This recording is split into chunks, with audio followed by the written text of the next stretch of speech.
First of all, again, we'd like to say all praises be to the Most High, Ahaya, in the name of Yeshua. We're here on the Sabbath, ending the Feast of Tabernacles. Okay, when the sun go down this evening, it will be into the 8th day celebration. Okay, which is the end of the Feast of Tabernacles, in which the children of Israel, our people, dwelled in booths. Okay, we have many brothers and sisters worldwide who had the liberty to be able to, the liberty of going out camping and seeing how it is out there for 1 week straight, being one with nature, linking into the Most High, and our prayers and the Spirit goes with them and protect them. And, we're going to be dealing with this on a regular basis soon in the wilderness once again. And I'm going to go into a defiant lesson on the wilderness very soon. Now, this class, brothers and sisters, will not be a long class at all. We just wanted to just shore up the end of our, what you would call 12-part series. We did 2 and 1 in certain instances, but it's still a 12-part series breaking down the 12 tribes of Israel in its entirety and where you can identify or find them today. Okay. Today we're going to go into 2 of the brothers of the tribes of patriarch Issachar, as well as Asher, 2 from the South Americas. We're going to go into a little history, biblically down those 2. All right, and because it's going to be fairly a short class today, all praises be to the Most High for be His will. We will be answering some questions. All right. Another thing is, right after this, we have to break out and go directly to the feast where brothers and sisters are waiting and preparing now. But we thought that it would be a disservice to have 2 weeks in a row in which we didn't have too much classes for those who don't have, the blessing of being able to have someone to gather with on our holy days. Okay, so we figured instead of doing 2 weeks in which we're barely there and then come back the following week after the feast, we thought that myself and Lawyer would do some class, because everyone don't have the autonomy to be able to go outside and go with their brothers and sisters in their respective areas. We have a wide internet following, so we didn't want you to feel left out. Now, if those that are still gathering and still have the class, then you have a double bonus. But we didn't want brothers and sisters who depend on this spiritual food from week to week to feel left out during the time of the feast. So we thought that we would make our time at least for a few hours, or minimum an hour, to make sure we still put out some spiritual food for our brothers and sisters and answer some questions. But keep in mind, right after that, we got to break right out because we have a feast waiting for us. Mm-hmm. The other thing is, we'd like to thank the Most High for the participation, the participants and all the brothers and sisters that are in the Hebrew and Bible Academy. I mean, I think we have the highest enrollment in our 3-month course with this particular academy opposed to any other academy, even though all of them have been great. I remember people in it, but it was still a blessing. So I don't want to minimize the blessing that began to grow. Okay, we value that as well as we do now those that are coming in. But we really thank the Most High. It's been 5 years, and a lot of brothers and sisters have supported the work. This was our highest enrollment yet. So I thank the Most High for that. We're in our 2nd week starting tomorrow, and I can't wait. We'll be going into tomorrow. We'll be going into tracing the serpent seed, and we're going to go into that not like ever before. Actually, going into the fall of the fallen angels that happened before Genesis 6. Before the fallen angels slept with women, there was another fall that we're going to tackle and show you what was going on in the heavenly realm before earth, or while earth was being created. So I'm going to be going into that tomorrow. All praises be to the Most High. Tracing serpent seed. And we're going to link that all the way from the fall to the fallen angels who end up dealing with women and bringing forth a satanic religion on earth and tainting mankind, to the point where the Most High had to send a decree to destroy the earth through a flood, break up the earth, which was one mass at one point, and then start civilization through Noah and his 3 sons. And then after that, there was another fall that led to the Canaanites operating on our side of the flood now. That when Israelites, when our people came out of Egypt, we had to war against these Nephilim bloodlines that was in Israel. The Most High had us march around Jericho and take the promised land, which was being ruled by spirits of Canaanites and Amorites, children of the Nephilim. And these beings have been battling against us ever since. So I'm going to go into that because it's important that we know the battle we're in, and that we're wrestling not with flesh and blood, but principalities and powers, the workers of iniquity in high places. And they also have dominion, not only on the outside of this earth, looking down on us, but within the earth, controlling all of our politicians and world leaders. So I want to go into that tomorrow, tracing the serpent seed, so that we can have the insight and mindset the disciples and Christ and our people had before the fall, concerning our true physical battle in the earth too. Okay, it's spiritual, but it's physical also. There is a people in this earth that are linked and are getting direct directions and technology from the fallen ones to war against the children of God, who we are, the children of Israel. Okay, and one of our greatest downfalls is the fact that not only did we lose our history, we have no understanding, fathom the war that's against us. It's greater than a conspiracy.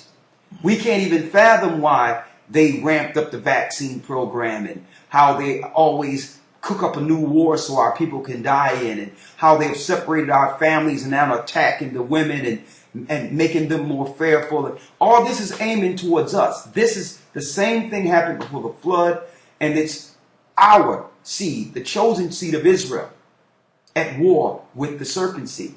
See, but we can't even fathom this conspiracy against us because we don't have no idea who's behind the attacks. We don't even understand why we are in the attacks.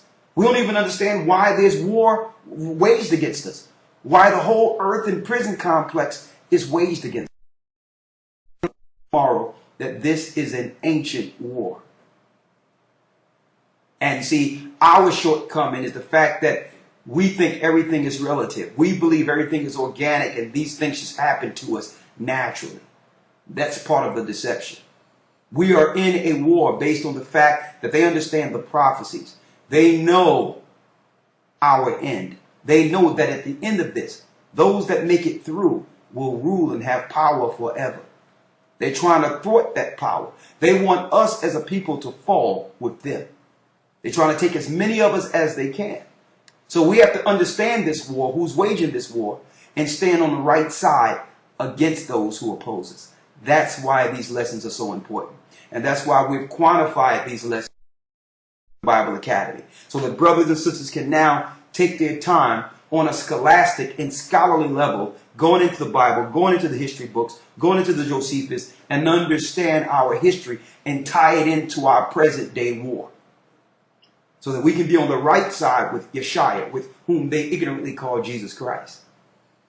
And war against those who are warring against us spiritually. All right? So now, without any further ado, let's go into the lesson. Today we'll be breaking down 2 of the 12 tribes of Israel. I think this is the last of the 2, right? I think there's a few more. We have a few more. Okay, well, don't worry about it. We'll get the rest. But right now we'll be going into Issachar and Asher. Okay, Issachar and Asher. Now these particular tribes are predominantly from the 10 tribes that left in 721 BC under the northern kingdom. Okay, the kingdom was split in 721 BC. After the sin of Solomon, there was a split where the Most High said, you know what, we're going to rent your kingdom from you because you've turned to Satan.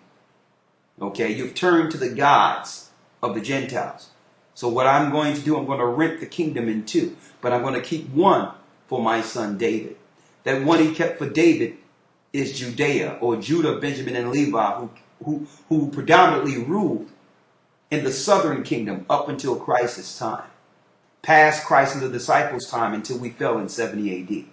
Okay? But there was one tribe or one kingdom, which is the northern kingdom, who were taken out of Israel 700 some odd years before Christ was born. And they came to the Americas.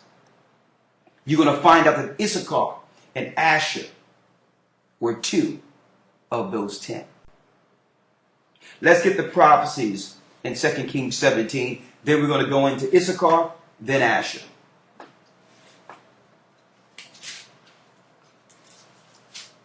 Second Kings chapter 17, verse 15. And they rejected his statutes and his covenant that he made with their fathers, and his testimonies which he testified against them. Yes. And they followed vanity and became vain, and went after the heathen that were round about them. We began to go and operate with the heathen. See? Dealing with the heathen's religions. Read. Concerning whom the Lord had charged them that they should not do like them. Come on. And they left all the commandments of the Lord their God, and made them molten images, even to calves, and made a grove, and worshipped all the hosts of heaven, and served Baal. So we and deal with worshiping the host of heavens. These are fallen angels. See, all religions are hiding the fact that they're really worshiping and honoring fallen, demonic, satanic forces that fell since the beginning. You have what you call the old gods and the new gods. You see that on, what's that? The Game of Thrones.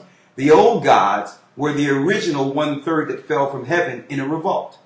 The new gods are those that fell during Genesis 6 when they came down and slept with women. You have the old gods and the new gods. See? Go on. Verse 17. So what happens is nations began to reverence these deities by making idols in the shape of these deities and worshiping them. See?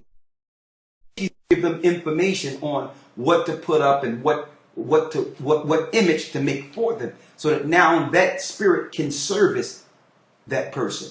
Where now you are becoming an humble servant to him to do his will on earth, and in return you get reward or blessing, what they call blessing, which is really a wish. You're getting a wish granted from a genie or a jinn, but in return is your soul.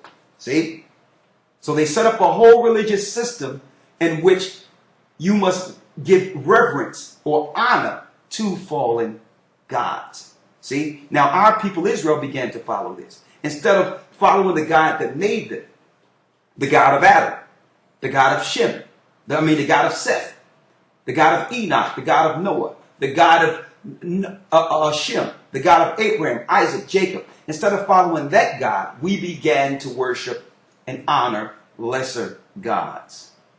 So if you want the answer to the question if there's life outside of earth, of course there's life outside of earth. Life came from the heavens when the Most High created. We just went into that last week in creation. Of course, that's no mystery. We are a product of a heavenly realm. Of course there's life outside of here. A life force. Okay? And there's a life force with the gods that fell. See? But the whole deal is the Gentiles are following that life force instead of the life force that created the fallen angels. We were supposed to be special. We were supposed to be different. We were supposed to be in righteousness to war in this realm against the fallen sons of God. The Most High made us in his image to war against those that fell. We weren't supposed to worship and honor the fallen angels. I don't care how good their religion feels or sound. And that's why Paul tells us we must be careful lest we be voluntarily worshiping angels. You have to be careful because a lot of us don't even know we're worshiping angels in these churches. And the chief angel we're worshiping in these religions, Islam and Christianity, Hinduism, you name it, Buddhism, you name it, They're all worshiping Satan at the helm, the fallen angel, which the Masons call Jabulon, which the Jewish people call Yahweh or Jehovah or Yahweh.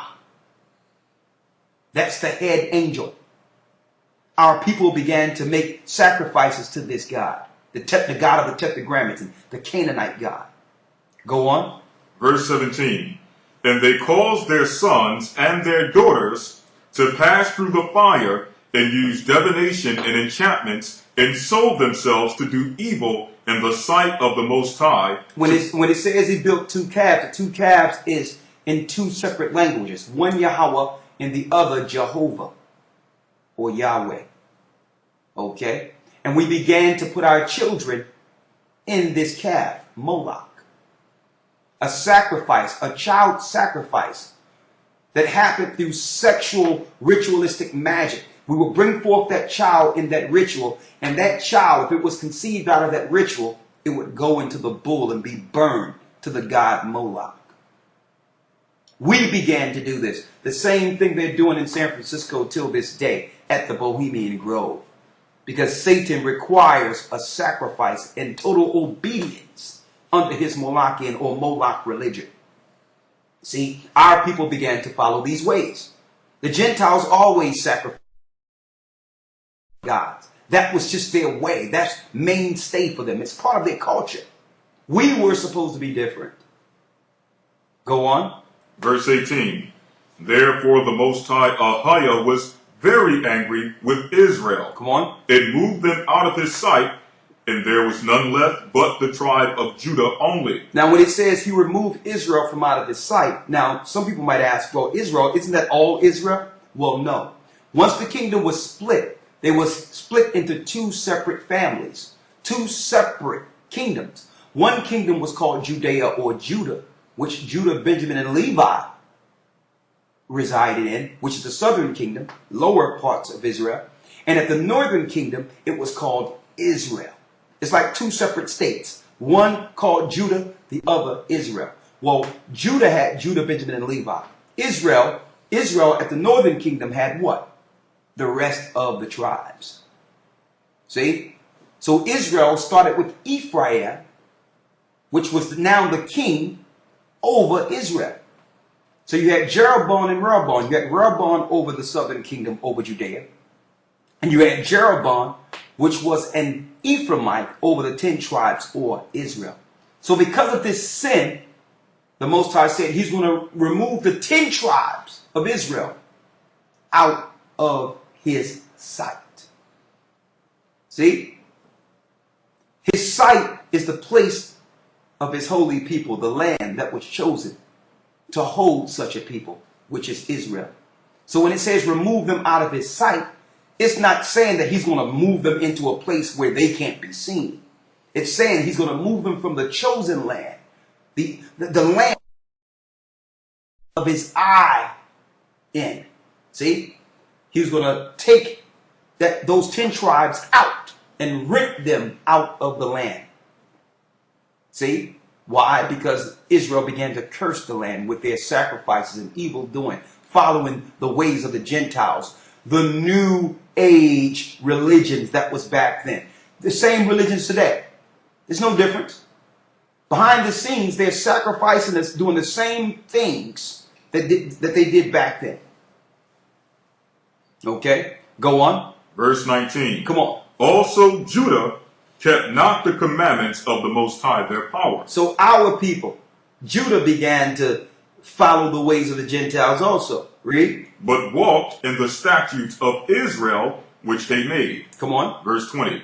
And the Lord rejected all the seed of Israel. Come on. And afflicted them. And afflicted them.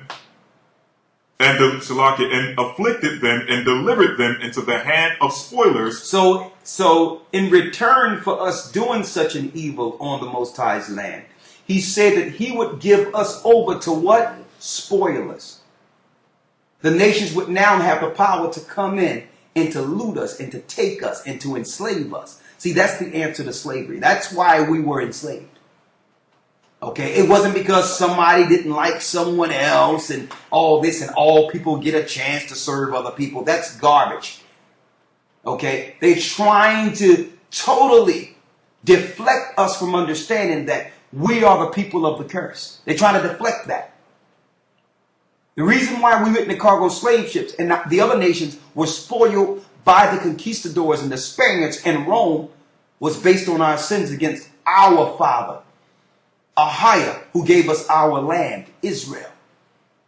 We sinned against him, so now he's going to now turn the Gentiles, whose gods we're following, against us. See? Read. Until he had cast them out of his sight. That means out of his land. Verse 21. For he rent Israel from the house of David. Rent means to tear. Go on. And they made Jeroboam the son of Nebat king. And Jeroboam drave Israel from following the Most High ASHER and made them sin a great sin. Come on.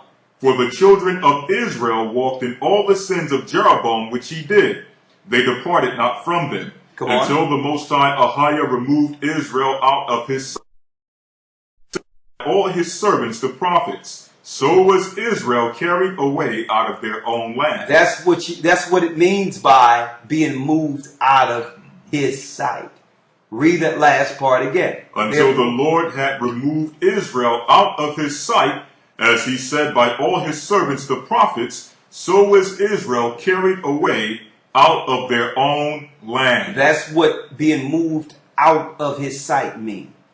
Now he's sending the Gentiles to operate against Israel so that now they can fulfill the enslavement of losing Israel altogether. And see, and that's how we know that the people in Israel today, which are Gentiles or Romans and Europeans, cannot be the true children of God. Okay? The Most High, as a curse, moved Israel out of the land, and part of the curse is that all of the tribes of Israel would lose any memory concerning them being the children of God. They would lose that through being moved out of the land. That means they would have almost a permanent amnesia concerning their true identity. So how can now some Jewish people wake up and say Israel belongs to us, when part of the curse is you don't even know you're an Israelite? See, that's how we know these people over there cannot be the people. They do not fit the prophecies. The restoration of Israel that we read of in Scripture is when the Messiah returns. There's no restoration that's set up through the UN and through Rome, through Great Britain, and agreements between the Europeans to take and put a state in Israel. That's no scripture that says that the enemies of the Most High would set up God's people in his own land. That's how we know they can't be the people. See, they was able to take advantage of the fact that we lost our identity and by default claim a land that wasn't theirs. See, there was a void in the land. Once this curse was fulfilled, the land was vacant and all the Gentiles began to cast lots and actually auction off our land for their own heritages. See? And now you got the Europeans coming at the very end saying, well, hold up, that land don't belong to you either. At least we have state claim to being Jewish, so we're going to take the land now. Since the real people are not staking claim to it, we're going to steal it. We're going to rule from the Holy Land. See? It was more a political move than it was a religious move, because the Jewish people, the majority of those that inhabited and set up the land were satanic atheists. Okay? A lot of them were sorcerers. 200 of the top sorcerers, Jewish sorcerers from Babylon, went into the land, the state of Israel, before it became Israel. See? They went from Iraq and took that magic out of Iraq, which is Babylon, into Israel to begin that system, setting up that satanic sorcery system, or what we would call the Masonic system, that would one day be the state of Israel. See, it was atheists and Satanists that set up Israel, okay? The modern day Israel. They don't even believe in the Most High the way we believe. They don't even deal with the Bible and stake claim to the Bible. They follow the Talmud and the Kabbalah, the tree of good and evil. See? But what they do is they play on our ignorance because we just so gullible, and they know we up in the churches, so they'll now come into churches and bring a doctrine that exalts and back their false doctrine as them being the people. They use that in the Christian church to say, well, listen, you follow Jesus, you follow God. Well, look, we're the people. See? You must love us then. You must care for us because we're God's people. See? They use the campaign of the Christian church to continue their false doctrine. But the real people would discontinue from their heritage. Let's get that real quick. In Jeremiah 17. That's how we know those people in Israel today are imposters. And a lot of them, it's not their fault. They're only walking the line and towing the line their fathers gave them. But even they are waking up and realizing that they don't fit the prophecies. Because the majority of the rabbis are against the Bible. How can you be against the book, the only book that gives you credibility that allowed you to get the land? So a lot of the Jewish people are realizing that they are part of a lie too. Read. Jeremiah chapter 17, verse 4. Yes. And thou, even thyself, shall discontinue from thine heritage that I gave thee. See? The Most High said that Israel would discontinue from their heritage. And we would forget who we are. See? Read. And I will cause thee to serve thine enemies. And first of all, you would discontinue from your heritage. How can that happen? Slavery, captivity, losing your history, being retaught by your enemies. See? And he says, I will cause. The cause is bringing in the Gentiles to kill off the wise of your people, to give you new education, to give you a new history, and omitting any history that can connect you with your God and your land. See?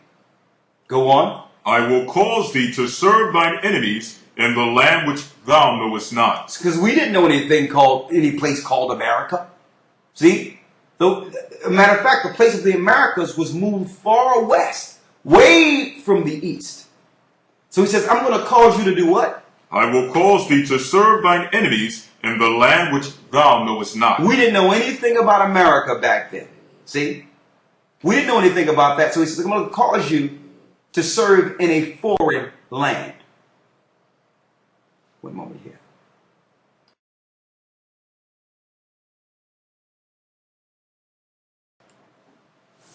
Okay, read that last part again. I will cause thee, Jeremiah chapter 17, verse 4.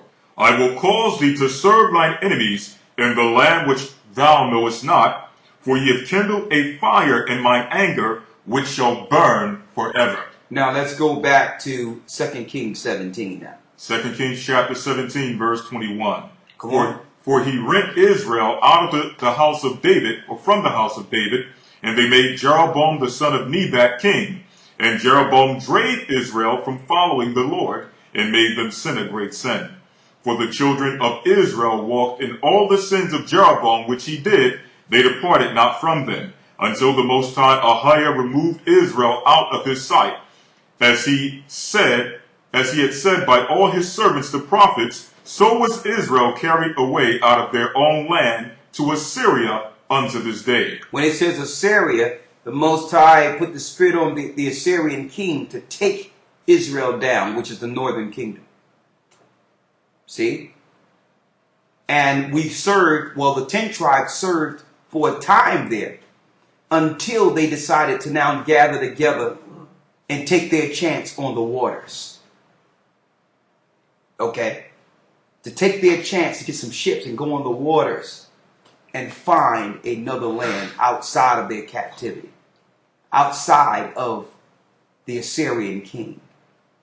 Okay? Let's get that. 2nd Ezra 13 and 39. 2nd Ezra chapter 13, verse 39. One moment.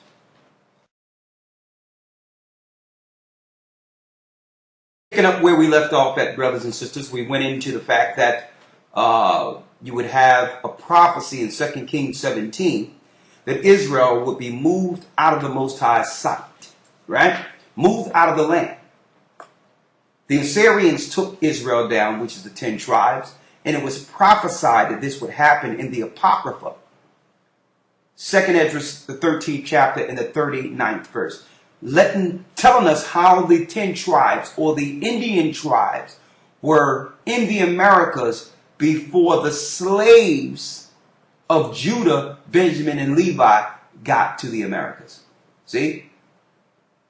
Some 700 years later, 720 some odd years later, from the time of Christ, earlier before the time of Christ, there was a split in which the northern kingdom inhabited all the uninhabited lands outside of the known lands of ancient times. That's how our people began to spread, like the lessons we went, how we went into different parts of Australia, different parts of South America, North America. At this time, these places weren't called North America or named after the Roman Empire because these lands were not discovered by the Romans in its earlier days. See? But nonetheless, any land that was discovered by the Roman Empire was the children of Israel. All of them. How do we know this? If it must be discovered, then it fulfills the prophecy of Israel going into a land where never mankind dwelt. So any land that you can see European conquest or discovery by default is the lost tribes of Israel. By default. Because we had knowledge. The whole world at that time that I'm reading had knowledge of the lands of Ham, Shem, and Japheth. So what lands weren't discovered? The lands that were moved further west after the flood. So the Most High had these lands hidden from the old world. So in 2nd Esdras, it breaks it down. And what's deep is they tell the Christian church tell their parishioners or their followers not to respect the Apocrypha. That it's not spiritually, what they call it, inspired. And the reason they say this, brothers and sisters, is because if our people in South America were to read these scriptures in its proper context, they would realize that they fit the people that left Israel. So they had to take this out altogether and give you a King James Bible without information so that we could not connect ourselves to those that fell and began to serve the Gentiles in captivity. Through captivity. See?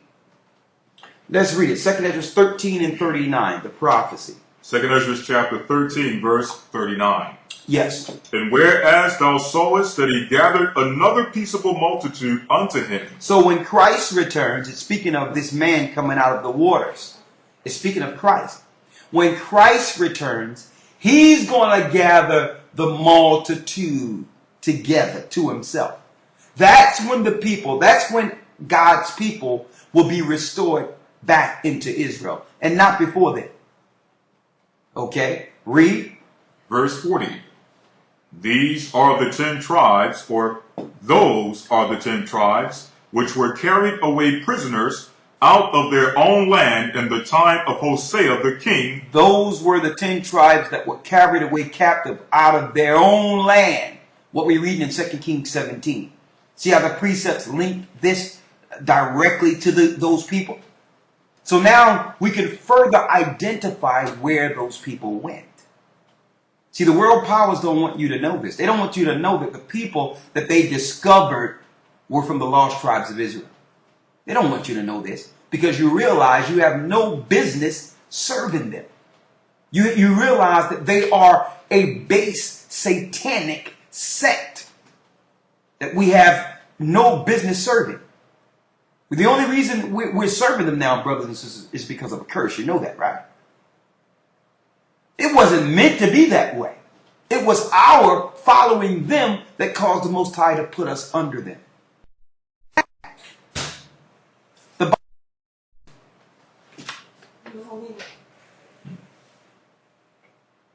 How long have I not been on here? 5 minutes.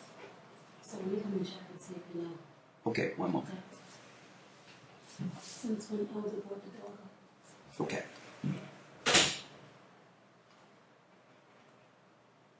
Okay. Before I go any further, Del, do you see and hear me clearly here? Yes?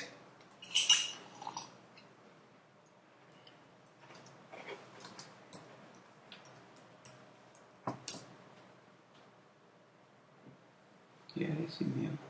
Yeah, it's fine. Great, great.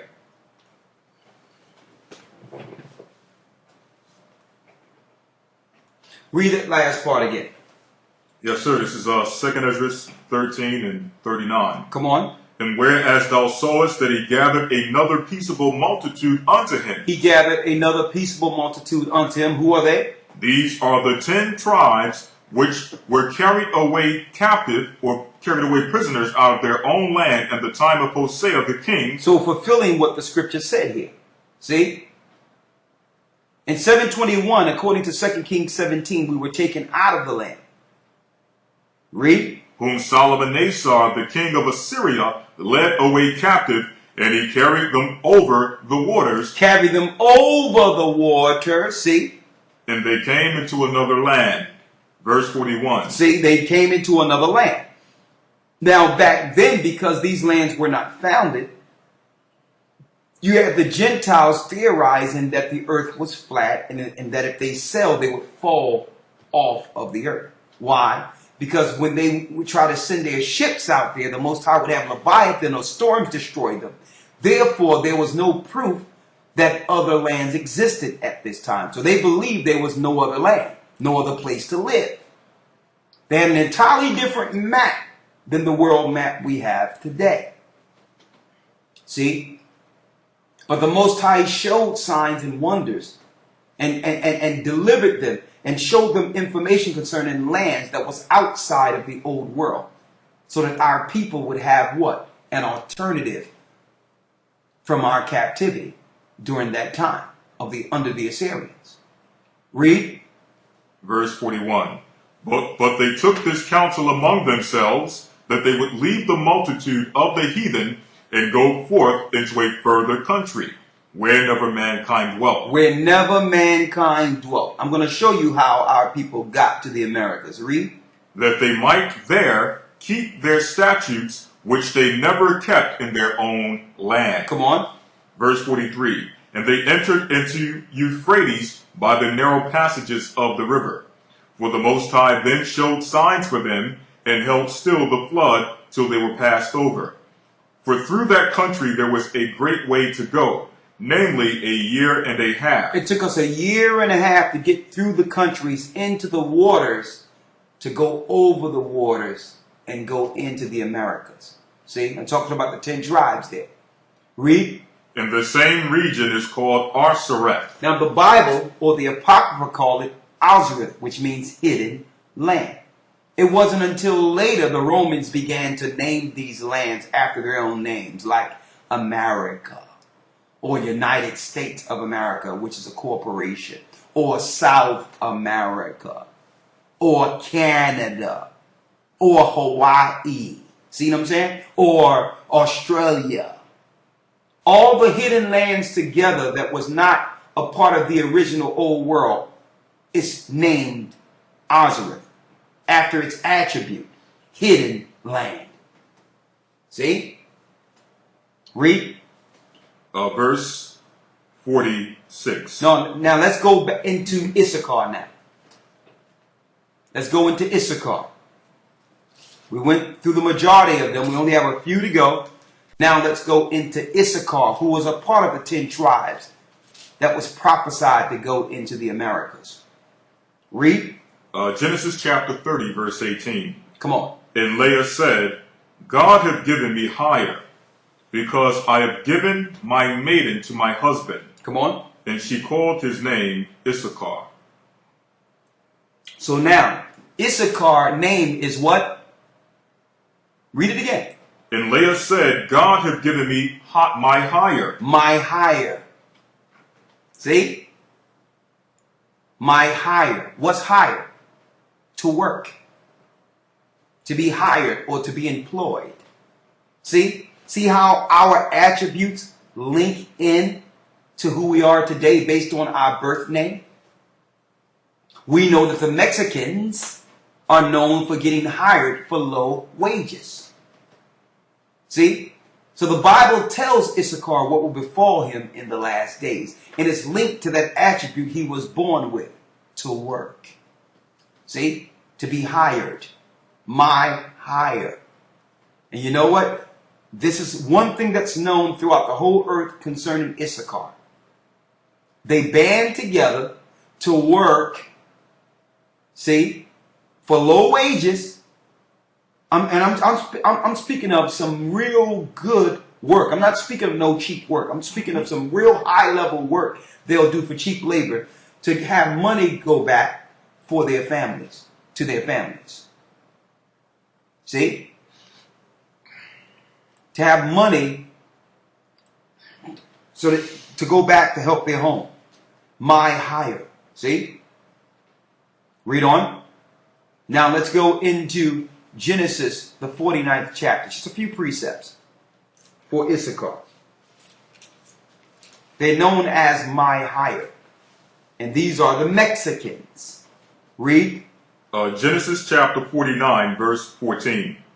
Issachar is a strong ass couching down between two burdens. It says Issachar is what? A strong ass couching down between two burdens. When it says a strong ass, it's speaking of a donkey, which is known for work. Couching down between two burdens. The two burdens are the two donkeys. This is what Issachar used to do their labor or work. Right? Read. 15. And he saw that rest was good. The rest was in between the day, because it's so hot in Mexico, they would have what you would call a siesta.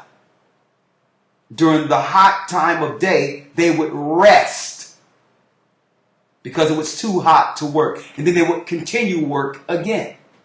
They would, when it was high noon or when the sun was at its height, they would rest. Siesta is in Mexico. And then when the sun began to wane down just a little, when the temperatures drop, they'll begin work again. It's called siesta. See? Our father told Issachar he would be dealing with this in the last days. I'll tell you what will befall you in the last days. So even though Issachar over in Mexico don't have no idea who they are, you can identify them by the attributes. Being hired, working for nothing. Having siesta. It's too hot to work, so they have a part of day in which they'll go home and eat lunch with their family at the hottest part of day. Then what? They'll go right back to work. See? Issachar. See? Go on. And he saw that rest was good. And he saw that rest was good, the siesta. And the land that it was pleasant, and bowed his shoulder to bear. He bowed his shoulders to bear. Read. And became a servant unto tribute. And became a what? A servant unto tribute. They tell you, out of all the tribes, at the very end in the last days, Issachar would be known for being a servant unto tribute. That means they will work for almost nothing. And that's why the Americas now, North America, have opened up the borders so that they can do work that normal people wouldn't want to do. Mm-hmm. Okay? The slaves in America, they feel, have gotten too high sedity or high on the horse where they don't want to do the low labor. So now America have opened the borders to get cheap labor to replace the slaves that they're looking to eugenicize or depopulate. Okay? In America. Because why? They have office jobs, they have different jobs, and through the corporate technology, they don't need too many high workers anymore. Technology has cut down on employment. Mm-hmm. So what they do now is for the low things that are really low wages, because there's a minimum wage that they must pay the slaves in America, they'll just open up the borders and pay Issachar nothing. Base wages. See? But the prophecies tell us right here, according to scriptures, that Issachar, read that last piece again. And he saw that rest was good, He saw that rest was good, and the land that it was pleasant, and bowed his shoulder to bear, and became a servant unto tribute. and became a servant unto tribute, working for nothing. Working for almost nothing. Bro. A lot of them work just to be in there long enough to try to get some citizenship. Okay? So the Bible tells us that Issachar would be operating and working like this in the end days. Now, of course, their work will soon come to an end when a number of them are delivered from this hell and receive the truth of the Most High and prepare to do what? Rest. Now, some people might say, well, Issachar, they can't be us. They look like these people. They look like that people. Mexicans can't be us. Well, the Bible tells you that the 10 tribes under Ephraim, because Ephraim was the head of Israel, would mix themselves with the other people. So just because they look different now doesn't mean they're not the children of Israel. Okay? Just because, other nations came in and dealt and did all that, the Bible tells you that would happen. But still, there's a large remnant of people in Mexico. The majority of the population through blood is Israel. Yes, there's other nations. There's other nations every place. But the majority of the population is Israel. It tells you that those under Ephraim would look like the other nations. So we're not to be racist against them because they're not all looking black like us. See? And that's a curse in itself, that we are vexing them and they envy us because we're looking at their skin color opposed to looking at the curses that they have suffered just like us. See? Let's get Ephraim. Hosea 7 and 8 real quick. And this relates to all the 10 tribes, that they've mixed themselves with the other nations, the other races. When the conquistadors and Spaniards and Romans came over, yes, they began to rape and do all these things, but there wasn't a child from every rape. Okay? That doesn't mean these people are not your people. They're still the children of God. Read it. Hosea chapter 7 verse 8. Ephraim, he hath mixed himself among the people. Ephraim has mixed himself among the people. Now, when you see that word Ephraim, that represents all of the 10 tribes. Ephraim is just the king of the 10 tribes, or the northern kingdom. So it's telling you the 10 tribes mixed themselves amongst the other nations. Predominantly the Europeans. Read. Ephraim, he hath mixed himself among the people. Ephraim is a cake not turned. When you look at a cake not turned, it's light on one side, and it's light undone on one side, and cooked or dark on the other side. Same cake.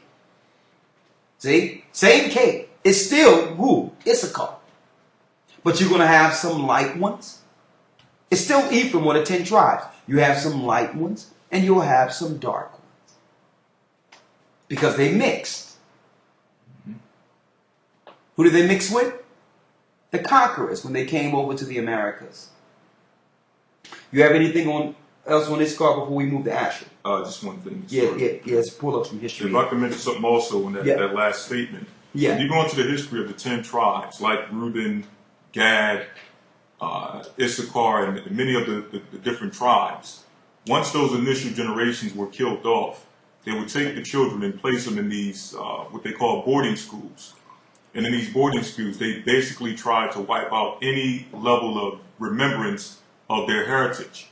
And it would force them to look like, they would have them cut their hair a certain type of way, dress a certain type of way to make them look like Europeans. Exactly. Because the whole thing was to try to wipe and separate them from their initial heritage.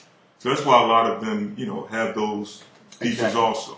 Exactly. A lot of them look a certain type of way because they were forced to relinquish their culture. That was part of breaking the servants. You had to totally separate them from any culture or history that would take them back to their fathers or the honor of Israel and the laws and all those things. So what they did was they gave them an education which would actually promote more European styles. So you'll look at them dressed like Europeans, acting like Europeans, and then believe there's someone else. Well, that was the plan. That was the conspiracy. Exactly. Yes. Exactly. And that didn't change to this day. See? They did the same to us. Okay? Yes, sir. What you got in some history there? This is from the Jewish Encyclopedia, The Lost 10 Tribes. It says, America. It says, immediately after the discovery of Central and South America, the legend of the lost tribes began to be referred to the Aboriginal inhabitants. Garcia and So this is a Jewish encyclopedia. Yes, sir. Telling you that the Aborigines of Americas were originally determined or coined the children of Israel, the lost sheep of Israel. That was the original mindset concerning them when they found it. It wasn't until later they began to skew the lines and say, well, let's not tell the people. Why? Because you cannot have these people be Israelites and then have some Europeans from Khazarian and Russia and Germany pop up and say, well, listen, we need that homeland. See, that would distort the whole thing because the whole world would cry out for the real people to get the land, if anything. See, so they had to downplay this. But originally, it's in the Jewish Encyclopedia. Originally, they knew that the people of the Americas that they founded or discovered were from the lost sheep of Israel. Come on. It says, Garcia in his Origin de los Medianos declares that the tribes passed over the Strait of Anania, or they call it the Bering Strait. The Bering Strait. They claimed it was the Bering Strait originally. Go ahead. Right. And went by that way to Mexico and South America. He deduces their identity from the common cowardice and the want of charity of the Israelites and Indians. Both of these people, according to him, bury their dead on the hills, give kisses on the cheeks as a sign of peace, tear their clothes as a sign of mourning, and dance as a sign of triumph. Garcia claimed to have found many Hebrew terms in the American language. According to Manasseh ben Israel, Antonio Matazinos deposed in 1644 before the Beit Din of Amsterdam that while traveling in Peru, he had met with a member of the natives who recited the Shema. Shema Yasha Allah Ahaya Alahaya Now Akkad. So there's proof, and this is also written in Ronald Sanders' book, that they seen them, Israel, every Sabbath doing the chant out in public, Shema Yasha Allah, in Deuteronomy 6th chapter. They knew this. Go on. It says, and who informed him through an interpreter that they were Israelites descended from Reuben, and that the tribe of Joseph dwelt in the midst of the sea. He supported their statements by tracing Jewish customs among the inhabitants of Central and South America. Central and South America. So the Jewish people, according to the Jewish Encyclopedia, know that those in Central and South America are from the lost sheep of the house of Israel. They look to, the Roman governments were looking to suppress this information from the world population so that they could control and use and destroy God's people. And we would have no help. We would believe, they would make everyone in the earth believe that we're the enemy through their media resources. Why promoting themselves as God's people. Go on. It says, the Indians of the Yucatan and the Mexicans rent their garments in mourning and kept perpetual fires upon their altars, as did also the Peruvians. The Mexicans kept the Jubilee. The Mexicans kept the Jubilee, while the Indians of Peru and Guatemala observed the custom of levirate marriage. That's the marriage when brother dies. Exactly. When the brother dies, when one died and without a child, the brother must marry the wife, right, the widow, to bear a son for his brothers, so his brother's line can continue. This is all in the law. See, Issachar, that's our brothers. Those are our brothers and sisters. We were taught to look at them as something different, and that's why I hate this pro-black garbage that I'm hearing out here. That you can't be nothing unless you're black, and this Africa stuff, as if the Most High didn't scatter us everywhere, and we only thinking about us because we're dark skinned, so we must be the people. Right. Let me tell you, that's another form of self-hatred. To now only love those that look like you and ignore your brothers who are lighter skinned. That's self-hatred too. They're still your brother. See? And we do this internally. We do this internally. Even amongst our people who we know are Israel. To show you something is seriously wrong. And that's part of our curse. You can't say it's because of Mexicans and because these people. We do this and we live on the same block and there's a dark-skinned brother and a light-skinned sister who live on the same block as you. That's not Mexican. To show you it's a curse of self-hatred. Go on. It says the Mexican theory was later taken up by Viscount Kingsborough, who devoted his life and fortune to prove the thesis that the Mexicans were descended from the lost tribes, and published a magnificent and expensive work on the subject, Antiquities of Mexico. Antiquities of Mexico. This guy spent his life coin to prove and to make it fact, to prove that beyond any shadow of a doubt the customs that was going on amongst these South American people could be no other than the children of Israel. Their customs, their language, how they interacted was too close to what the world learned concerning ancient Israel.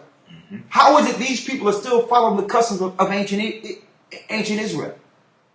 See? While other civilizations progressed beyond that. But why did the Indians and the Mexicans continue? Because they weren't a part of the progression of the old world. So when the Romans found them, they were still acting as if they were still back in 721. They haven't progressed with society. They were still doing the same customs and marriage and everything. See?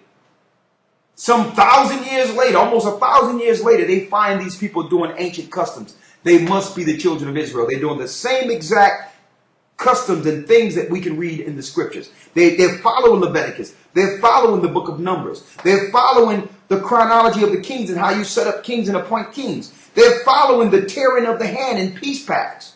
They're following everything according to the law. They must be the lost tribes. But I'm going to tell you, it wasn't until the Europeans came over and gave them Roman Catholicism. That's what really destroyed them altogether. And they began to westernize them and make them believe they were a higher people outside of darker skinned people. They started to play that on the other side now. Where now they would have hatred, light against dark and all that. And to the point where Mexicans think they're another race. They look at us as an entirely different race, not even knowing that we are brothers. We came out of the same mother. See? A lot of you don't even know that. Leah is our mother. Judah came out of Leah. See? Mexicans came out of Leah. We got the same mother and father.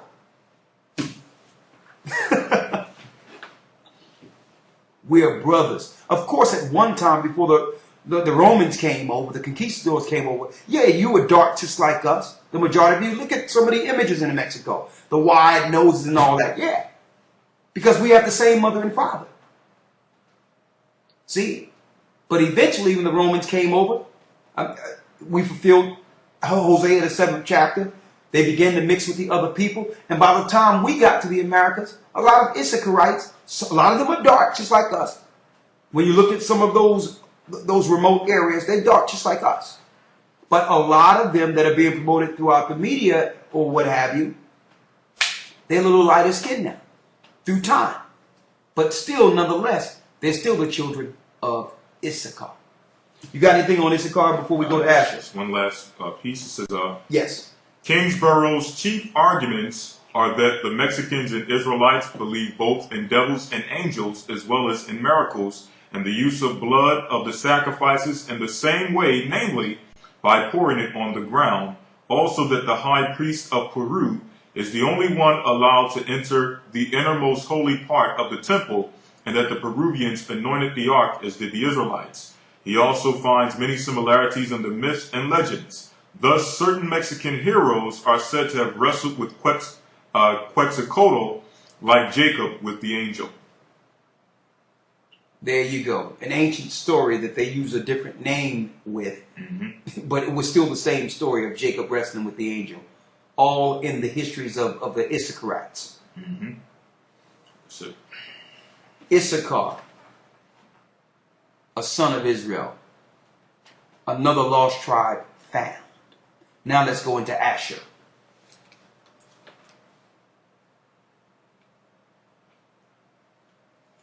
This is the book of Genesis chapter 30 verse 12 or 13. Okay, now before you go there, let's make sure we give the references to some of that history. Yeah, that was all from the Jewish Encyclopedia. Jewish Encyclopedia, and what would they look up in the Jewish Encyclopedia? The lost 10 tribes. The Lost 10 Tribes in the Jewish Encyclopedia. Look that up. So that tells us, that tells me, that even those who study under Jewish religion know that the 10 tribes, or those which were the Aborigines of North, Central, and South America, are from the lost sheep of Israel. But it's, you know, they're not going to say anything. If we don't say nothing, they won't say anything.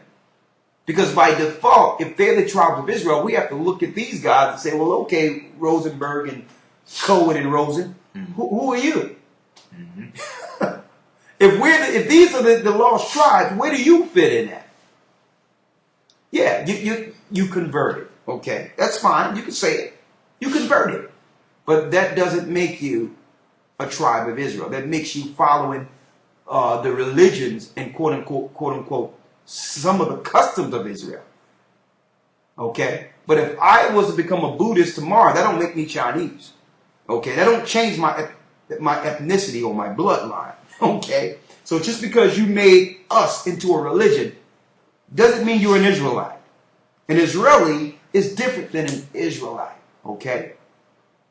Okay? A Chinese person can go over to Israel right now, the state of Israel, and get citizenship and become an Israeli. It doesn't make them an Israelite. So being a citizen of a place and the bloodline through Abraham, Isaac, and Jacob is two separate things. So Jewish people are following some of the customs from week to week. Okay? But it's through conversion. It's like following a religion. A religion does not denote nation or nationality. They don't fit, they don't fit nowhere concerning the prophecies of the Bible when it comes to who is a Jew or who is an Israelite. When you look at the word Jew, you should be looking at Judea. Who's from Judea? Judah, Benjamin, and Levi. If you're not from any of those three, you are not what you would call from Judea or Judah. Now let's go into Asher now. The book of Genesis chapter 29 verse 13. Yes. Salakia 30 and 13. And Leah said, happy am I, for the daughters will call me blessed. And she called his name Asher. Blessed. Asher. Now Asher was blessed with some serious land.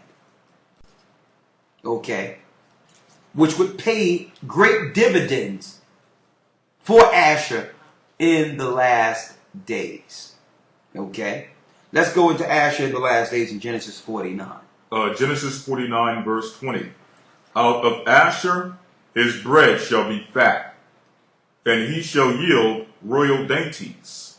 He shall yield royal dainties. To show you in the last days, Asher would be on some serious fertile land. And the royal dainties would be utilized for serious trade through not only the Americas, the world. Okay? ASHER is your modern day Colombians, is your modern day Venezuelans, all the way into parts of Brazil that are not inhabited by the slaves that came over there. So all the way from Colombia to Venezuela into parts of Brazil is where the tribe of ASHER staked claim once they came over to the Americas, South America. Read it again. Back in the book of Genesis 49, verse 20. Out of Asher his bread shall be fat, he shall yield royal dainties. Go ahead. Moving on to Deuteronomy 33 and verse 24. And of Asher he said, let Asher be blessed with children. Let Asher be blessed with children. They multiply. Read. Let him be acceptable to his brethren, and let him dip his foot in oil. And let him dip his foot in oil. So in the last days, we would look at the Asherites who were taken into a land where no mankind dwelt. And out of all the places in the New World, Asher would be living on oil-rich territory or property or land. All the way from Colombia to Venezuela, you have what? Oil. They dip their feet in oil. That means they would run and they'll kick open a rock or dig up open a ground and a gush of oil would come through. So Asher in the last days will be living on oil-rich property. It's in the Bible. Now, look at what happened in Venezuela. What was the guy they just killed in Venezuela? Hugo Chavez. Hugo Chavez. Yeah. He made sure, Hugo Chavez made sure that his people benefited from the riches that came from the oil. See? He was in league also with the Libyan guy they killed. Muammar Gaddafi. Gaddafi. He was in league with Gaddafi. So there was a plan to bring forth the New World Order. And then in that plan that the Europeans had, they had to first get rid of Saddam Hussein. And they had to get rid of next Gaddafi. And the next in pecking order that would fall in these dominoes was who? Chavez. They had that plan well before 9/11 happened. They would use 9/11 as a springboard to destroy all of their enemies. See? They finally killed off the king, or you might as well call him the king of Venezuela, which was Chavez, because he made sure all his people ate. Mm-hmm. What happened once they killed Chavez? They put a puppet in place that would work for the New World Order. And now in Venezuela, they're standing in lines for food.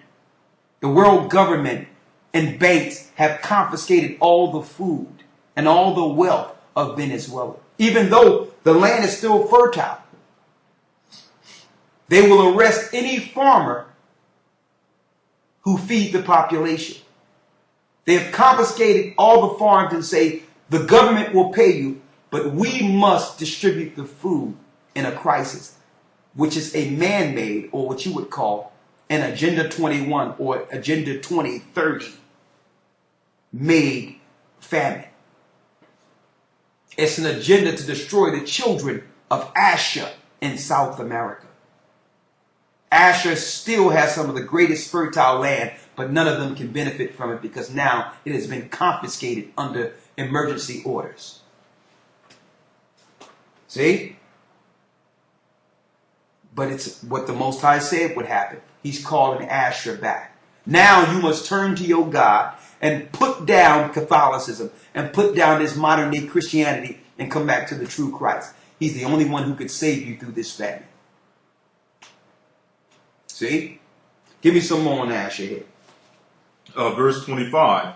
Thy shoe shall be from brass, and as thy days, so shall be thy strength. Salaki, thy shoe shall be iron and brass, And as thy days, so shall be thy strength. So shall be thy strength, because they're known for being physically strong people. One more with Asher when it comes to the oil. One moment, there's one more scripture on that. Yeah, that's it. Read it.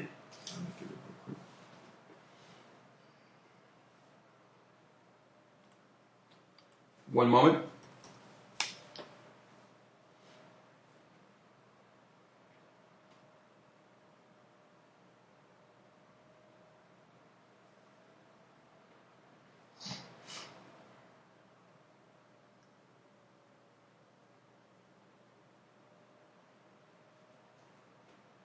One moment. That's it. It's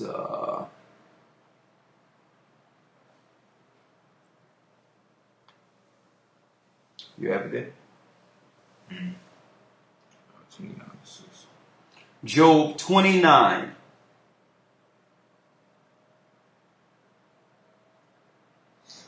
Job 29 and 6. Read. I'll start at verse 5. It says, when the Almighty was yet with me, when my children were about me. When my children were about me, read. When I washed my steps with butter, and the rock poured me out rivers of oil. And the rock poured me out rivers of oil. It's speaking of the Most High linking up with his people and bringing forth riches out of the earth to support them. And oil was a gift that was given to Asher. See? That's what made Asher a rich, fertile, strong superpower for a while. But eventually America came in by saying, by cutting the deal first with the Middle East and saying, well, listen, we're going to buy oil from you and X everyone out if you will allow it to be purchased only through the petrodollar. So they made a deal with the Saudis first. So by doing so, if anyone else wanted to play ball, they would have to follow the same, or they'll be what? Blackballed. So the other countries had to now follow what the Saudis were doing, because the Saudis had a what you would call an untapped wealth of oil. They didn't know how long it was so much oil resources in Saudi Arabia. They didn't know how long they would have to compete with this and get dried out, because Saudi had so much oil. So eventually Venezuela signed an agreement and say, okay, we'll let it happen through the dollar. And other countries began to comply. But once they did that, the American dollar now had full power over the world. And they had all control of what? The oil resources. By what? Distributing it through the American dollar. By doing so now, America can now dictate how the operations will deal going forward. To the point where they would infiltrate and take the oil from each country. See? And that's what happened to our people of Asher. There's one other gift that I wanted to pull out concerning Issachar before we go, that we left out. Is the fact that Issachar would have the power, or had the power in the end days, to look in the stars and read what the scriptures call the tables of heaven. They was able to read the stars and know what to do, how to do it, when to do it, and it linked up to the it links directly up into the Incas and Mayans, and how they were able to build constructs that link directly to the stars that's over in South America today. Let me touch on that real quick concerning Issachar. I don't want to leave anything out concerning Issachar, because at one point Issachar had power to read the stars, to know when to crop, when enemies were coming, all different types of things. It wasn't until Issachar began to sacrifice their children to Moloch, like we did in 721, that the Most High sent the Romans against them. That's when he sent the quote-unquote Edomites, or white man, against them. Because they began to fall right back into what they were kicked out of the land for. See? Let's go. First Chronicles chapter 12, verse 32. First Chronicles 12 and 32. Read it. And of the children of Issachar, And of the children of Issachar, which were men that had understanding of the times, had understanding of the times, and that's why you have what you would call in Mexico a calendar. And they say beyond a certain time in that calendar, they don't have no information past what they would call, what they said it was 2012. But really, we know it wasn't 2012 because the Romans are not calculating time correctly. But they know this clock stops at a consummation. So the Issacharites had the secrets of the times also. The same thing we broke down a few months ago, the Issacharites, ancient priests had. All right, read. which were men that had understanding of the times, to know what Israel ought to do. To know what Israel ought to do. The heads of them were 200, and all their brethren were at their commandment. So there was 200 men under Issachar in ancient times who were led with the task by the Most High to direct Israel from reading the stars. So when they came over to the Americas, the constructs they built were aligned with the stars and had prophecy within it that linked directly to the Bible. Issacharites are the Mexicans. Asherites are the children of Venezuela, the children of Colombia, all the way up into Brazil. That concludes 2 of the tribes of Israel. And, of course, we'll be back next week to conclude and finish off the 12 tribes found. The 12 lost tribes found in our modern time. All right, brother. Thank you. Yes, sir. Yes, sir. Yes, sir. And, Let's do an ASHER. I'm looking to finish it up now. Oh, let's do it. Let's do it. All right. Okay. Elder Lawyer said he done pulled up some history on ASHER. We're going to just throw that in there real quick and then answer a few questions because we do have Yes, sir. Yes, sir. a feast to attend. The end of the Feast of Tabernacles. Right. There's quite a few quotes, so I'll just do a few on the Brazilians and a few on the Peruvians. Okay. This is, it deserves to be remarked that the Brazilians, whose manners notwithstanding the distance of their respective territories, bore a striking resemblance to those of the North American Indians, are declared by the Portuguese writer Emmanuel de Morsis to have presented an exact counterpart to the manner of the Jews, except in their not practicing the rite of circumcision. It says, if a Brazilian wounds another, he is wounded in the same part of the body with equal punishment, limb for limb or life for life, according to the Mosaic law. Eye for eye, tooth for tooth. Mm-hmm. Yep, I'll jump and just read one more.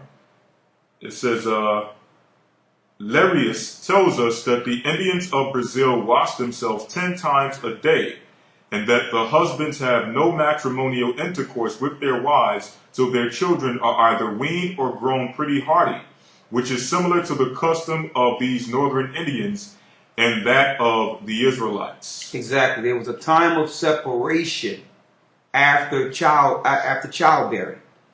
Because why? You didn't want to take the strength from the woman that was actually weaning and giving strength to the child.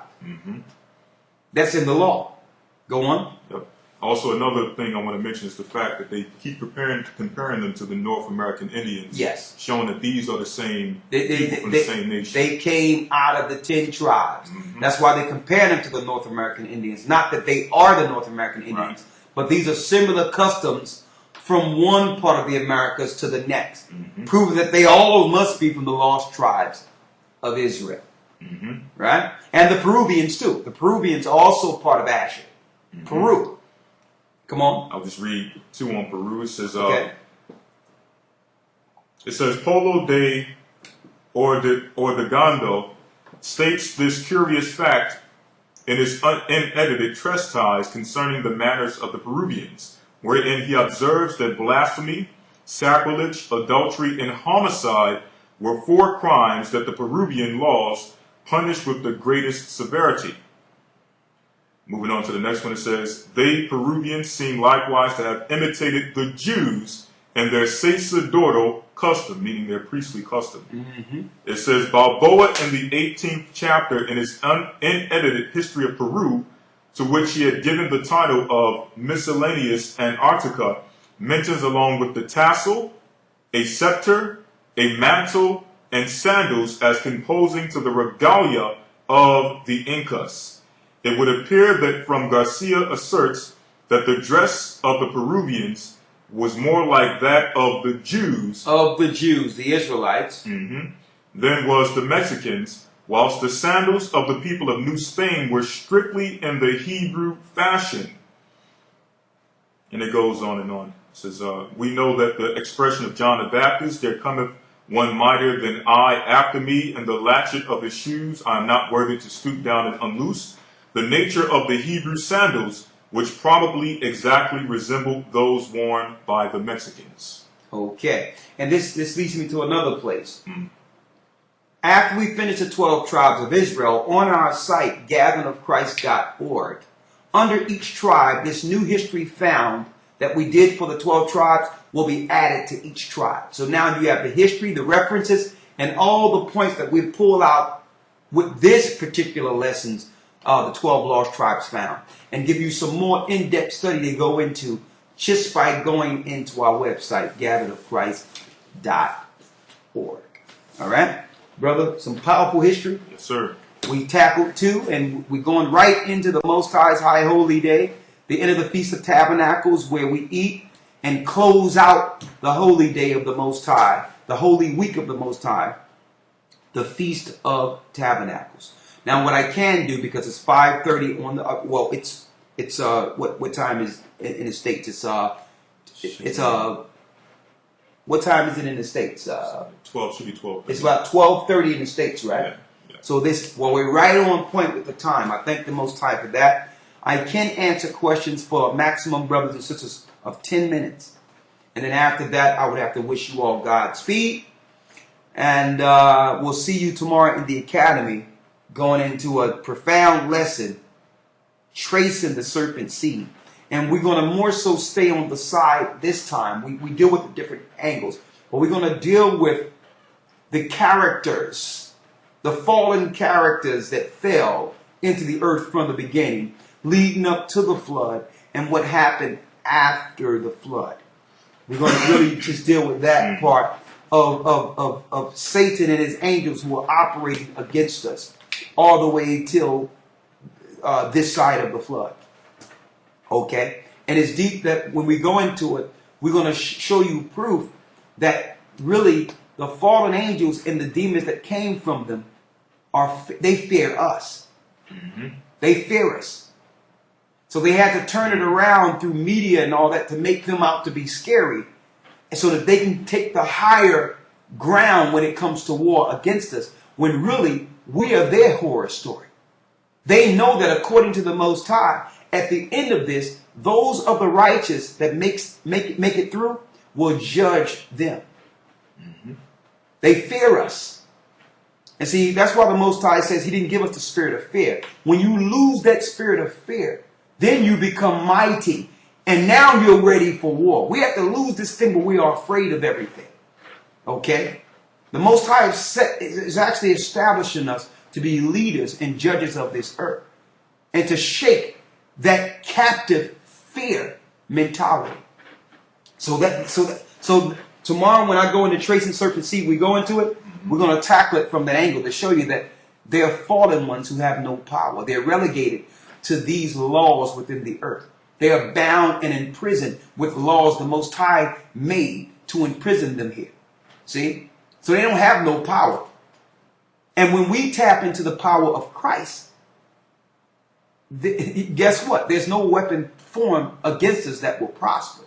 That we actually have power to move them out of the way. If they're bothering us or they're bothering people we love, we have the power to move them.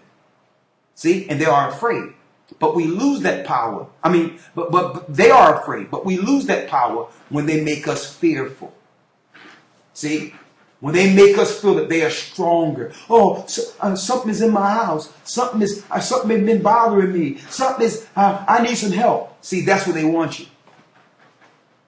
See, when you can identify those, the enemy that has been doing these things to you, and understand who they are and what their weaknesses are, and the fact that their greatest weakness is when you realize the power in you is the greatest weakness. When they understand that they're not contending with that fearful one that was built to be fearful from birth. When they're contending with Christ, that's when they flee. So we're going to go into all that tomorrow and tracing the serpent seed. Because yeah, they fell. Yeah, they are powerful. But they're not that powerful. Okay? They only have power, we yield to them. Like our father Adam and Eve yielded the dominion to them. They were nothing until our father sinned and gave them power. And guess what? That never changed, brothers and sisters. They have no power. They only have the power that we yield to them through fear. And we're going to be going into that tomorrow. Yes, sir. All right. Then we have to wish you all Godspeed, okay?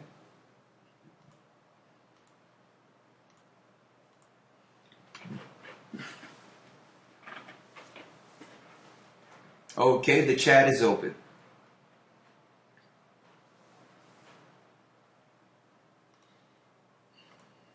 Okay, I need you to help me with this, lawman.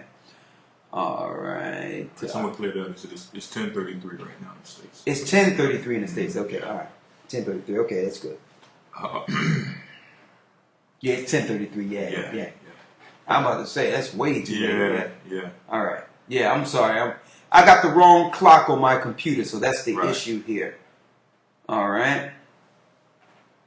Yeah, it's 10. Yeah, that's right. All right. All right, so let's go through a few of these here. Seem like they be having their questions. And I don't want to hit them at once, right? Right. They have it loaded and ready, right? Okay. There's quite a few of them here. This is Mr. C. My wife and I were at the DMV this week and were informed by the state employee that in 2020, 5 years from now, the RFID goes in effect, which if you... The RFID check. RFID check, Slovakia, goes in effect, which if you do not have a star on your driver's license or the national ID card, you will not be allowed to travel out of your residential state. Man. Glenda 144, this is Mr. C. My wife and I were at DMV this week and were informed by a state employee that in 2020, the RFID check goes into effect, which if they do not have a star, Satan, Lucifer star, on your driver license or have the national ID card, you will not be allowed to travel out of your residential state. And that was prophesied in 2nd Esdras. I think about the 16th chapter, right? Yep. Where it goes into that you will not be able to go from city to city. And it's here. And you know what? When they say 2020, that's still a way in which they try to make you believe it's coming down the line. What they don't tell you is when there's a national emergency or something where an order is signed, then they will fast track anything that's on the books. So that's 2020 if everything stays the same. They're not telling you that all these, the infrastructure of this is already in place. That's what they're not telling you. All right, what's the next one? ASHER Israel. Would it be okay to have a Jewish mohel do a circumcision instead of a doctor? As long as they don't do the thing with their lips and on your child. Because they got a thing where they want to do, listen, you would have to be present. They can do the circumcision. Make sure they don't do that thing, that nasty stuff they be doing. But yes, if they do it without that, absolutely yes. It says the Jewish mohel does not require a vitamin K shot. And speaking of vitamin K, I have a picture of vitamin K that I'm going to show in the academy tomorrow. Vitamin K is rat poison.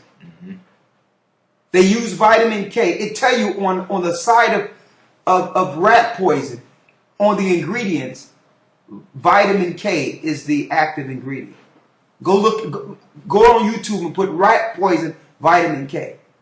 They're shooting our children with rat poison, and we think it's okay because they call it, or they're coining it a vitamin. See, that's why, brothers and sisters, I don't take vitamins and none of that mess they got out there. I'm going to tell you straight up. Any vitamin, anything I get through my food. Period. I don't want no supplements, nothing. Anything I get is through my food. I eat good food. That's it. Good herbs and all that. Because they use these words vitamins, and I think that's a trap to make you believe it's healthy so that they can poison you under the guise of health. All right. Next one. This is it's 10:30 in New York. Do we cast out demons by yelling at them in the name of Christ, or only by fasting and prayer? See, the whole deal is, okay. First of all, if you don't know how to do it, you shouldn't deal with it at all. That's number one. Because you had those who were doing disciples' time thought that they could do it too. And the demons realized that these people were not qualified and ended up jumping into these people. That's number one. And by the questions that you're asking, and no disrespect to you, you shouldn't be even thinking about this. Okay? Now, but when it comes to it, when you get the knowledge of first of all, you must be in full power in the spirit to understand what you're dealing with. Okay? So you should be studying and fasting and praying. And that's not just you in a corner somewhere on your knees. It's your thoughts. It's your mindset towards the Most High. It's your operation and how you're acting and how you're dealing. These are all actions of prayer in the earth. That you're mindful of the Most High 24 hours a day. Doesn't matter what is the setting. That's number one. Number two, it ain't about yelling. Okay? It's about identifying the spirit that's vexing, and having the person recognize the spirit that's vexing. Because it's the person's power that helped pull the demon out. It's not just a person. It's not no taboo magic here, where you got power to cast something out. It doesn't work that way. What's going on is that our system have programmed us to make us believe that these activities within us is part of our unique behavior and that it's a part of us. We don't separate the demonic possession from our being the Most High created. So when it comes to these things, you must have the person recognize there's something in them that's against them. Okay? And then have the spirit operate and say what it's doing against the person so that the person can know that they're not by themselves. And now the person want it out. They want to release the spirit. And now through that power, you use the name of the Most High in Christ, and you together move that spirit. That's how it's done. Okay? That's how it's done. It's not you got some magic trick. See, and that's why Christ told the disciples, some cannot come out through fasting and praying. Because the disciples, to some degree, was just using the power of Christ to do things. So the Most High, Christ knew that he was going to leave soon. And he said, listen, there's another level to this. You have to live this and be operating in this. And really work. You're not going to use my power because I'm here. Now you must now come in and connect to the Father like I am doing 24 hours a day. You must stay prayed into this. See? So that's the true understanding of when Christ said that. Not that, okay, I'm doing my own business. Okay, I'm going to fast and pray real quick so that I can go cast out a demon. It doesn't work that way. Okay, it's how you're living, how you're operating, understanding what you're fighting against, understanding the person, having the person recognize the element, and have the person know when the spirit came in. So you have to ask certain questions to the person so they'll know when the door opened. So the person have to get full power first, and understanding that they're dealing with a separate entity. All right. So that's how it works, the way I can explain. Okay, but there's spiritual scenarios to this too. And it's where we must be in the spirit to even open that door, to even actually go there, because it's dangerous. Okay? It's a very dangerous thing, and it's not a game. Okay? To add to that real quick about the part of even the person who is being attacked by demons must, believe and understand that they can be healed from it. There's a time in which Yeshua, you remember that time Yeshua went into the city and he couldn't perform any miracles of healing. Exactly. Because there was no unbelief. Exactly. There was a place where Christ couldn't do no healing. He just left the city. Because the whole town was filled with unbelievers. That's the perfect example. Yep. That it had to be something within the person that believed in the power of Christ. And that's the spirit you link into. And where two or more gathered, he's in the midst. Now you got the power to move that thing. If that person don't believe, I don't care who it is. Christ couldn't heal a person who didn't want it. Okay? Next one here says, please respond to my email before the academy tomorrow, please, if possible.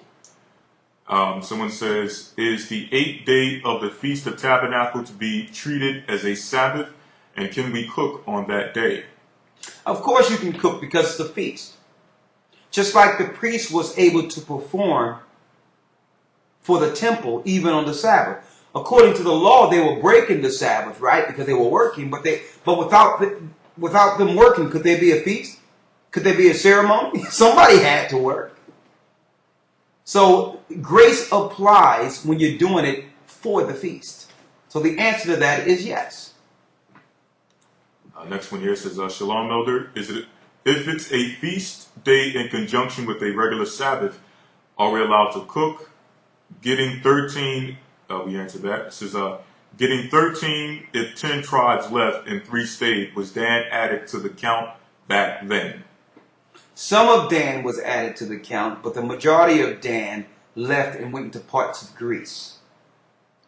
Okay? But only a small portion of Dan. And it was so small of a portion that you really can't count Dan. And Dan right now, according to scriptures, is counted as the Gentiles. So that's why I'm not even going to go into Dan on the 12 tribes lesson, because I don't want to get it distorted. Dan is now Gentile.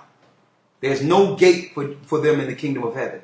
They must come in through the Gentiles because they got their dominion under the Gentile rule. They got their power under the Gentile rule. Okay? Someone says, Shalom. Is there a way that I could get all of the lessons of the 12 tribes? I am new to your classes.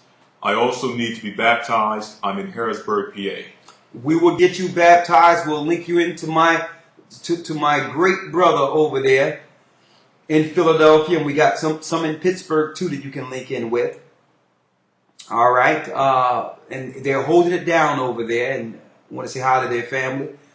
And you can type in YouTube, Gathering of Christ Church, the 12 Lost Tribes Found.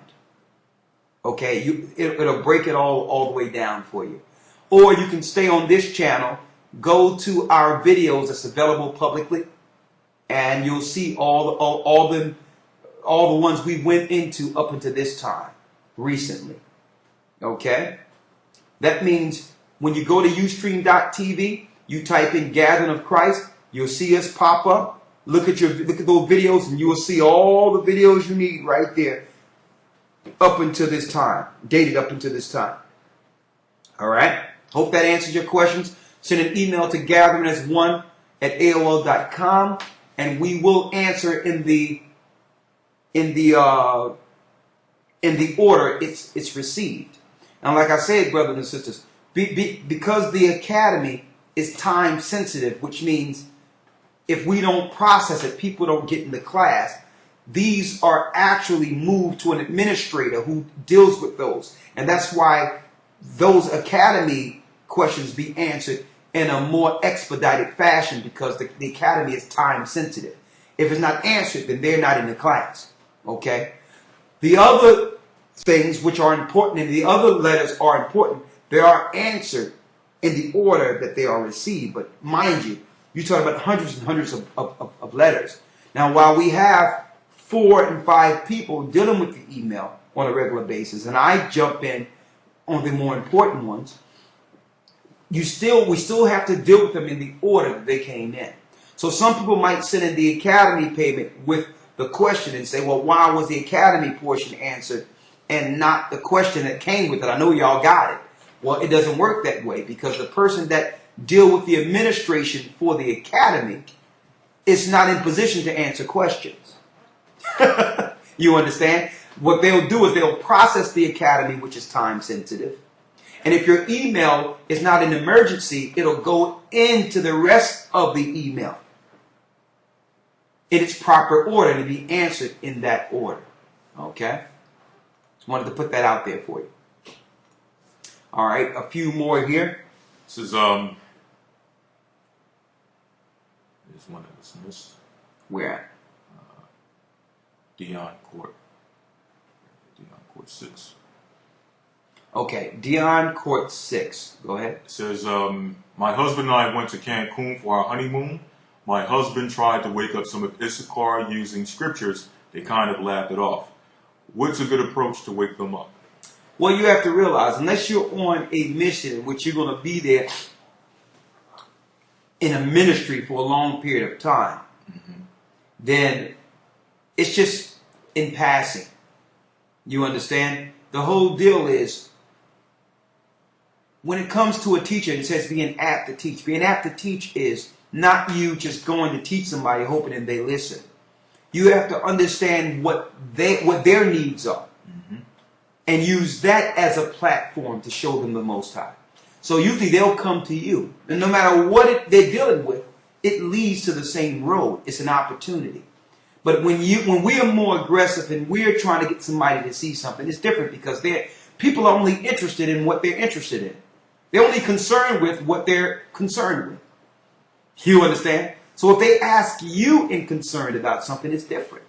So being a fisher of men, you must bring forth the bait for that particular person.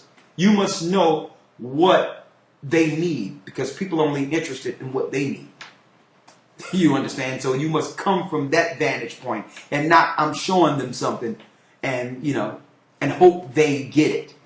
It must be on the path of what they've been looking for anyway. And that'll be revealed to you. You understand? But you just can't say something because it's truth and hope people will get it. It's not for all people. So I'm around many people that sometimes I say nothing at all. And when the opportunity presents itself, I know that, okay, I got to talk to this person. See? You understand? Then I'll be like, you know what? Man, give me a call. Or I'll sit down and say, man, we need to have lunch. We need to talk. Because I see that door of opportunity is open, because they need something. They need that. And I know what can fill that void. Okay? But when I go out to teach, and when I go out to speak, and when I go out at, speaking on the street, now that's a designated effort, but I'm still not dealing with people as individuals. I'm putting out the word, and now the Spirit is bringing those who are interested. See that? So, hey, it'll be 90 people that walk by, and it'll be probably 3 people that say, you know what? I need this. Something is happening here. See? All right. What is it? Someone says, so is tomorrow the Day of Atonement? The Day of Atonement been passed. Also, is it possible to make tomorrow's lesson public? Tomorrow's lesson will not be public. You have to be in the academy. I know it's going to be a very deep lesson, and I would love to listen to it, but I'm not yet in the academy. You can get in the academy. Send an email to gatheringas1@aol.com. We'll tell you how to get in, and we'll make sure you get in by tomorrow. By 8 p.m. tomorrow, by 8 a.m. Eastern, you'll be in if you follow the steps we give you. Send an email to gatheringas1@aol.com. All right? We have many things that are public out there. The academy is for those who are dedicating themselves within this work outside of just listening to us on YouTube or Ustream. There's some things for the public. There's other things for those who are students who are looking to learn on the next level. Okay? And if we put it out there in the public, we would be actually minimizing people's sacrifice who've actually dedicated themselves to make this work as a school. What you got there? That's for the next question. Okay, what's the next question here? Something about Ephesians 2:15. Can we explain it in context? Read Ephesians 2:15. It says, having abolished in his flesh the enmity, even the law of commandments contained in ordinances, for to make in himself of twain one new man, so making peace. Okay, when it says abolished in his flesh, what's that? That's him dying, right? So the ordinance is speaking of is the ordinance of sacrifice that was attached with the holy days in the Old Testament. See? So that was the part of the ordinance that was abolished. That's not saying don't follow the Day of Atonement or don't follow the Feast of Tabernacles. Just the sacrifices that you see in the Old Testament have been abolished with the death of Christ. I don't need to go out and find a he-goat and a hen or a lamb and all that exactly like the law says. Because that ordinance have been abolished through Christ's death. A death for a death in the Old Testament. See that? Christ's death is that death. So when I read the sacrificial part of the law, of the commandments, I know that I don't have to follow that. Christ's sacrifice is sufficient. Mm-hmm. That's how you break that down. Christians have been totally deluded by believing that all the laws and holy days are done away with and use this scripture to say that it's done away with. And it's not speaking of that. How can you say those days are done away with and pick up Christmas and Easter and Sunday?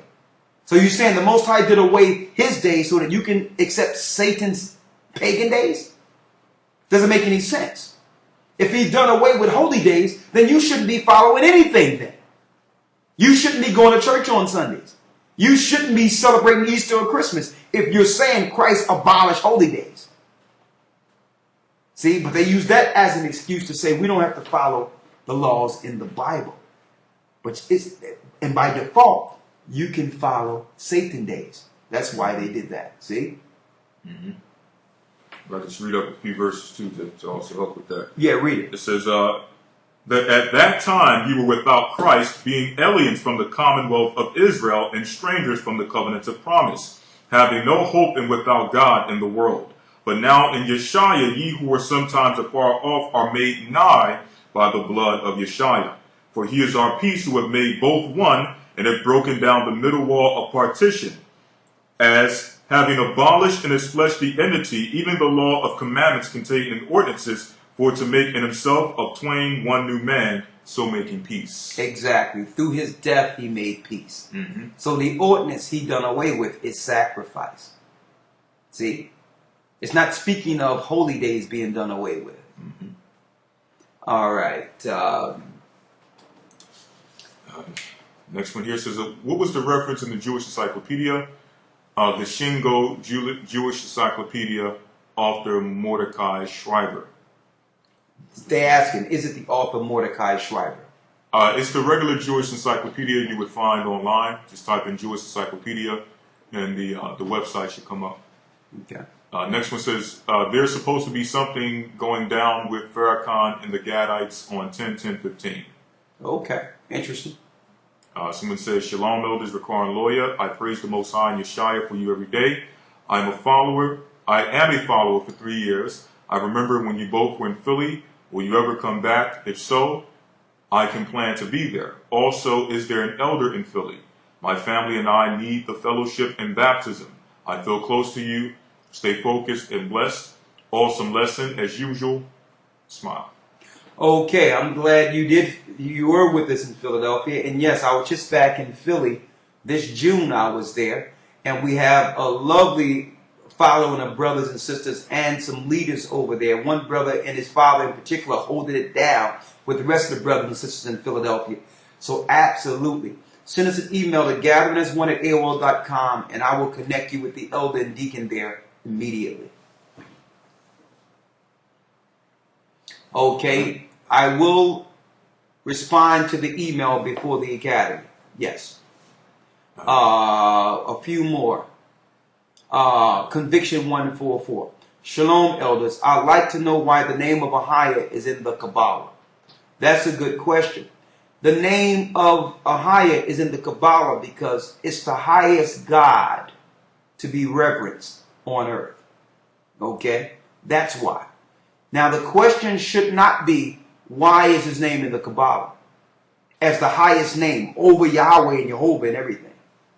The question you should have is, why is the Jewish people who know that Ahia is the highest name, why are they hiding it from the rest of the population? That's what you should ask. Because there's other names in the Kabbalah that you know about for years, like Jehovah or Yahweh. You know about the Tetragrammaton. Why they never told you about Ahia? So it's good you have a question, but it's the question you aren't asking, that you didn't ask, is the question you should ask. How is it that they had this name in the Kabbalah over all the gods, including Yahweh and Jehovah in the Tetragrammaton, and never told you? We never said that the Satanists didn't know the Most High's name.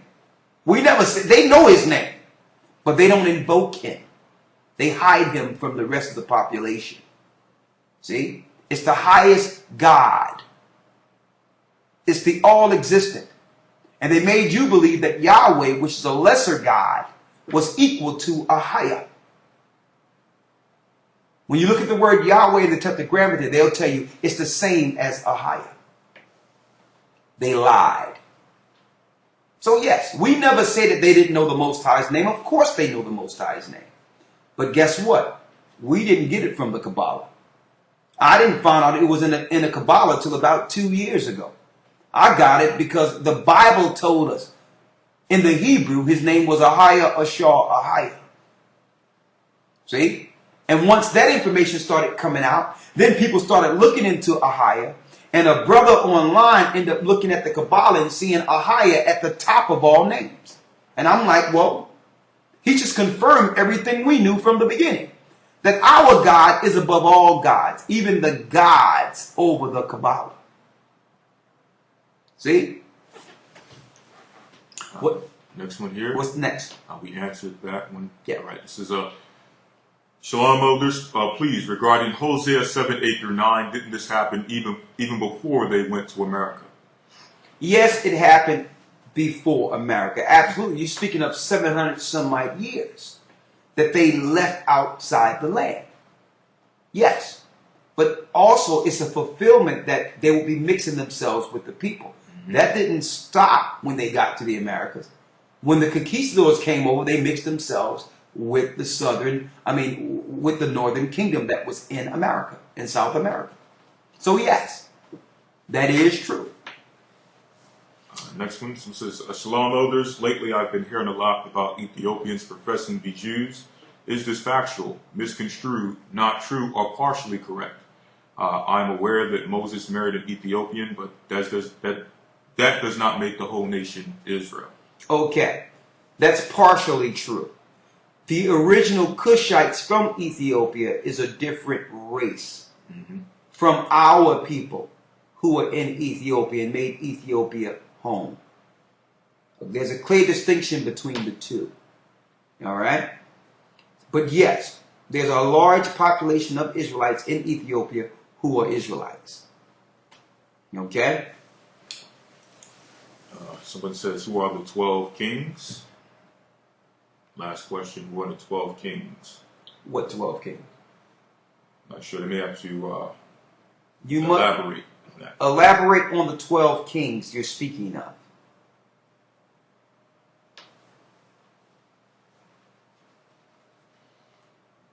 Matter of fact, we're beyond the time. We're right on the hour, and I have a holy day to attend. It's feast, so I have to go now. Let's do the Lord's Prayer. Any other questions, send an email to gaverness1@AOL.com. Stay tuned for Elder Gabar. He can take this further, but I've held up an entire feast. So I would like to be here with you, but there's people waiting. So let's say the Lord's Prayer, and we'll wish you all Godspeed.